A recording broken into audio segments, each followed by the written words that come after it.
নমস্কাৰ ছাত্ৰ ছাত্ৰীসকল আজি আমি ইয়াতে আলোচনা কৰিম দশম শ্ৰেণীৰ গণিতৰ বাস্তৱ সংখ্যাৰ অনুশীলনী 1.4 ঠিক আছে গতিকে আমাক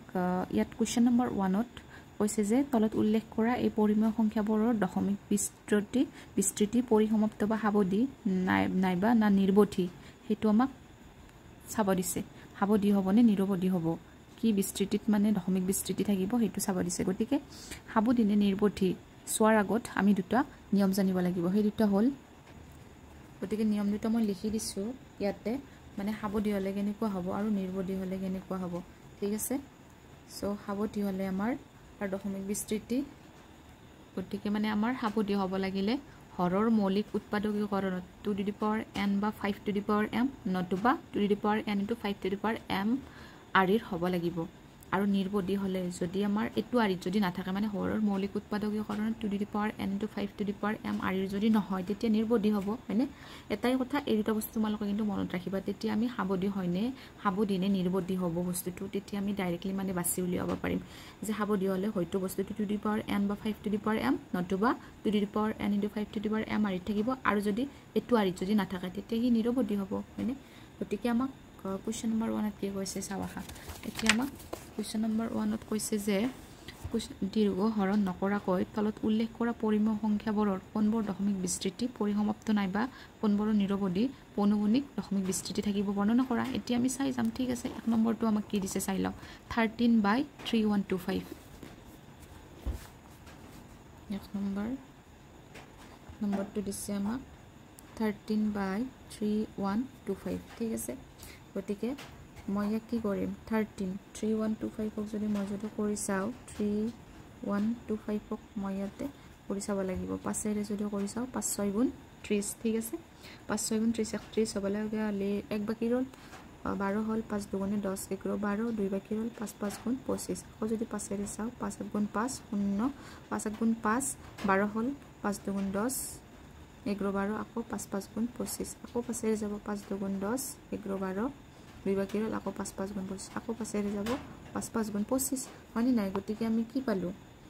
আমি 5 to the power 5 পালো মানে 5 5টা পালো হয়নি নাই কিন্তু আমাৰ 2 আছে নেকি 2টো নাই এটুক যদি আমি এনেকে লিখো to the power 0 মানে মানটো 1 হ'ব যাইতো যেটো আমি পাইছিলো 5 to the power 5 হিমানে থাকিব জাস্ট আমি মানে এনেকুৱা আৰিটো বনাই লৈছো এনেকুৱা আৰিটো জাস্ট আমি বনাই লৈছো হেতু কাৰণে মই to the power 0 দিছো কাৰণ to the power 0 দিলে তাৰ ভ্যালুটো যেহেতু আমাৰ কি কৰিব সেমে থাকিব হয়নি গতিকে এনেকুৱা আৰি থাকিলে কি হয় আমাৰ বস্তুটো হাবদি এতে কি আমাৰ কি হ'ব হাবদি হ'ব বুজি পাইছা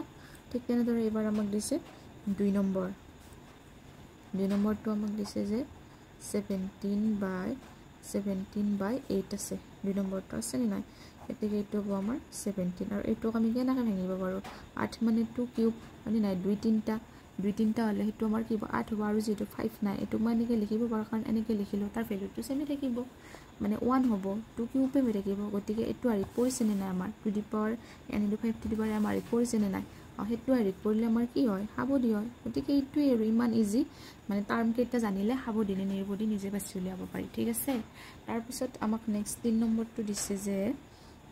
আমাক 3 নম্বৰটো দিছে 64/455 ঠিক আছে গতিকে আমি এইটাক 64ক যদি মই কৰি চাও 2 3 গুণ 6 2 2 গুণ 4 2 16 গুণ 2 16 গুণ 32 2 8 গুণ 16 2 4 গুণ 8 2 2 গুণ 4 ঠিক আছে 2 এটা 2টা 3 4 5 6 মানে মই কিমান পালো 2 6টা পালো আৰু এবাৰ যদি মই 455ক যদি মই কৰি চাও 455ক যদি মই কৰি চাও তেতিয়া আমাৰ কিমান হ'ব 5 এৰে 5 9 গুণ 45 5 গুণ 5 আৰু কি হেৰি চাব লাগিল মই 7 এৰে চাব লাগিল 13 7 গুণ 91 মানে নাই ইয়াতে থাকিল আমাৰ 5 into 7 into 13 এতিয়া নিজে কোৱা এইটো আমাৰ 2 to the power n into 5 to the power m আৰি হৈছে নেকি হোৱা নাই গতিকে ই আমাৰ কি হ'ব নিৰবধি হ'ব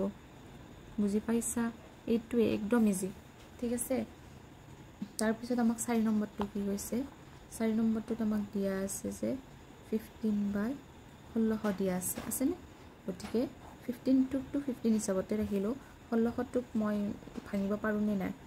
15 আৰু 1600 এনেকৈ লিখি ললো লৈকেনে মই যদি কাটাকাটি কৰো আৰু 5 3 গুণ 15 5 3 গুণ 15 16 এক বাকি ৰল 10 হল 5 2 গুণ 10 আৰু তো 0 3/320 হল হয়নে কিমান হল এটো আমাৰ 3/320 হল গতিকে মই 320 যদি মই ভাঙি চাও 2 এৰে 2 1 গুণ 2 3 1 বাকি ৰল 12 হল 2 6 গুণ 12 আৰু তে 0 আৰু 2 এৰে চালে 2 1 গুণ হল 0 আৰু যদি 2 এৰে চাও 2 4 গুণত 0 আৰু 2 এৰে 20 আৰু 2 এৰে 10 আৰু 2 এৰে 5 বুজি পাইছা নে গতিকে এটো এটা আমাৰ কিমান হ'ব ইকুৱেল টু 3/320 মই 2 1 2 3 4 5 6 2 কেইটা পাইছো আমি 6টা পাইছো আৰু এতে 5 আছে হয়নে নাই গতিকে এইটো আমাৰ 2 to the power n * 5 to the power m আৰিত হৈছে এতে কি হ'ব আমাৰ হাবদি হ'ব বুজি পাইছা এটোৱে তাৰ পিছত আৰু এটা দিছে আমাক 5 নম্বৰটো দিছে যে আমাক 29/343 মই যদি এইটোক যদি চাও 29 টোক 29 কৰি ৰাখিলো মানে আৰু 43 টোক আমি 7 তিনটা পূৰণ কৰিলে পাও ঠিক আছে 7 তিনিটা পূৰণ কৰিলে আমি 343 পাব গতিকে যে কি নহক বাৰু এটো to the power n * 5 to the power m আৰিত হৈছে নেকি হোৱা নাই এতে কি হ'ব এতে কি নিৰৱধি হ'ব বুজি পাইছা নে তোমালোক একদম ইজি বুজি নপৰ কোনো কাৰণে নাই bus to the power n * 5 to the power m আৰিৰে হাবদি হ'ব আৰু যদি হেতু আৰিত নপৰে তেনে হলে ই নিৰৱধি হ'ব হেতুৱে 6 নম্বৰটোত আমাক কি দিছে 6 নম্বৰটোত দিছে ডাইৰেক্ট দিছে আমাৰ 23 তাৰ পিছত to the power 7 5 to the power 7 into 7 to the power 5 আছে থাকিলে এটো হয় এটো to the power n * 5 to the power m আৰিত আছিল ঠিক আছে কিন্তু এটো যে আকৌ এক্সট্ৰা আহি গল গতিকে কি হ'ব জানা না নিৰৱধি হ'ব বুজি পাইছা এটোৱে তাৰ পিছত আমাৰ 7 নম্বৰটোত কি দিছে 8 নম্বৰটোত দিছে যে আমাৰ 2 আমাক দিছে যে 23 divided by 2 cube into 5 square আছে ঠিক আছে গতিকে এটো দেখা দেখি গম পাই to the power * 5 to the power m আৰিত আছে গতিকে ই আমাৰ কি হ'ব হাবদি হ'ব বুজি পাইছা তাৰ পিছত 8 নম্বৰটো চোৱা 8 নম্বৰটোত আমাক কি দিছে 6/15 আছে ঠিক আছে এতে 6 থাকিল 15ক মই কেনেকৈ ভাঙিব পাৰো 5 3 গুণ 15 কেনেকৈ ভাঙিব পাৰো মানে 9 টো এনেকৈ ভাঙিব 6/15ক 3 2 গুণ 6 3 5 গুণ 15 2/5 থাকিল আমি নাই টু দি পাৱাৰ এটো আৰু to the power n * 5 to the power m নহলে হয়তো টু দি পাৱাৰ n নহয়তো 5 টু দি পাৱাৰ m যিকোনো তাৰিখ থাকিলে হল গতিকে এটো 5 টু দি পাৱাৰ m আৰিত আছে m means 1 ওপৰত আছে এতে কি আমাৰ কি হ'ব হাবদি হ'ব বুজি পাইছা তাৰ পিছত 9 নম্বৰটোত আমাক দিছে 9 নম্বৰটোত আছে যে আমাৰ 35 divided by 50 গতিকে এইটোক যদি মই যদি কৰো 35/50 5এৰে 5 গুণ 35 5 10 গুণ 50 ওপৰত থাকিল 7 10ক থাকিব 2 * 5 মানে 2 5 গুণ 10 2 5 গুণ 10 গতিকে 2 to the power n * 5 to the power m আৰিত হৈছে এতে কি ই আমাৰ কি হ'ব হাবদি হ'ব ঠিক আছে তাৰ পিছত আৰু তা আহিল আমাৰ 77/210 ঠিক আছে গতিকে মই যদি 77 যদি 210ক ভাঙো এই হাতেৰে 7 1 গুণ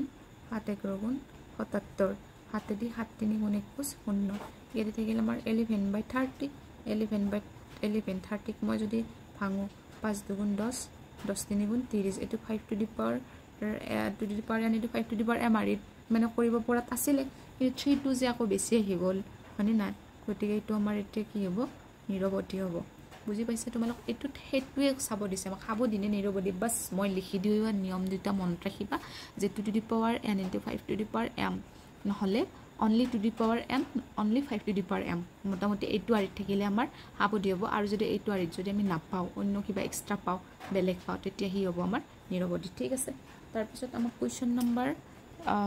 3 কি কোৱেশ্চন নম্বৰ 2 কি কৈছে আমি চাই লওঁ ঠিক আছে কোৱেশ্চন নম্বৰ 2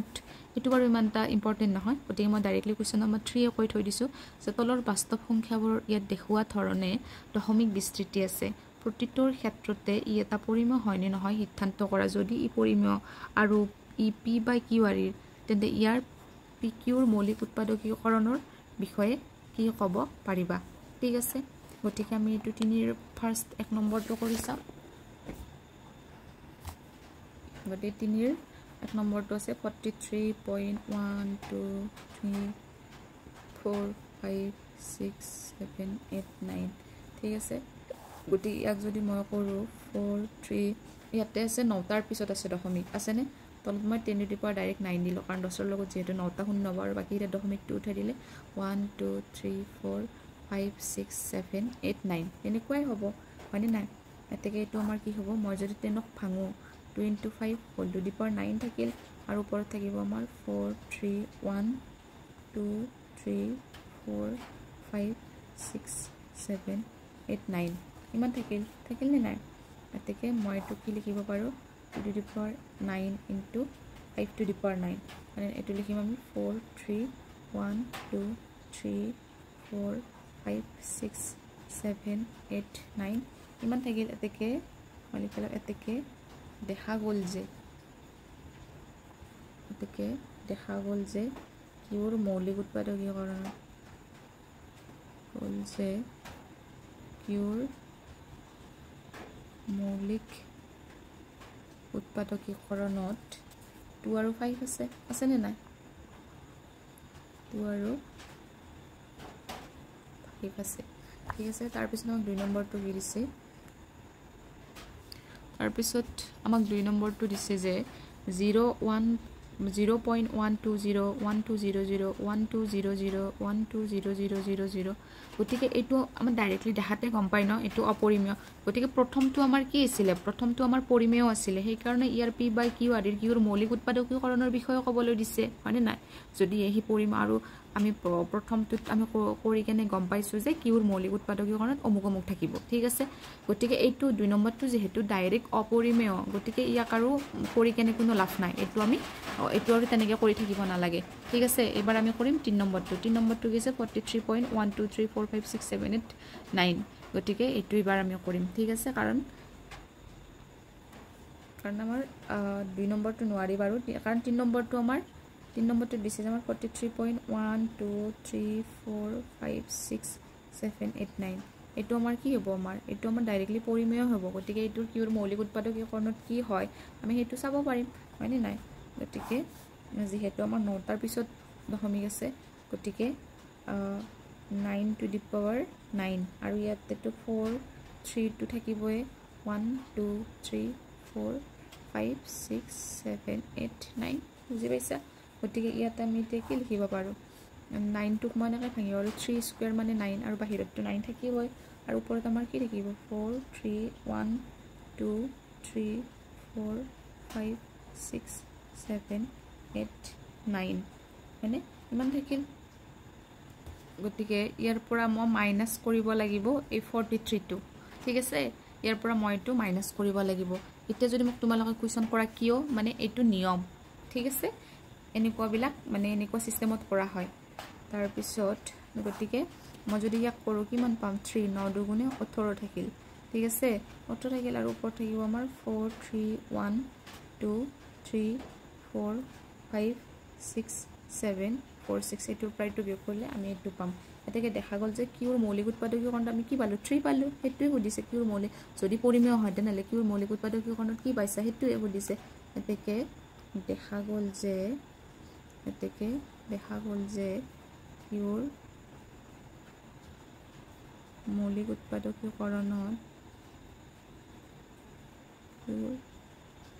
উৎপাদকীকৰণত আমাৰ কি আছে 3 আছে হেতুই লিখিব দিছে আশা কৰো তোমালোকে ভিডিওটো চাই ভাল পালে যদি ভাল পালে তো ভিডিওটো প্লিজ লাইক এন্ড সাবস্ক্ৰাইব কৰিবলৈ নাপাহৰিব থ্যাংক ইউ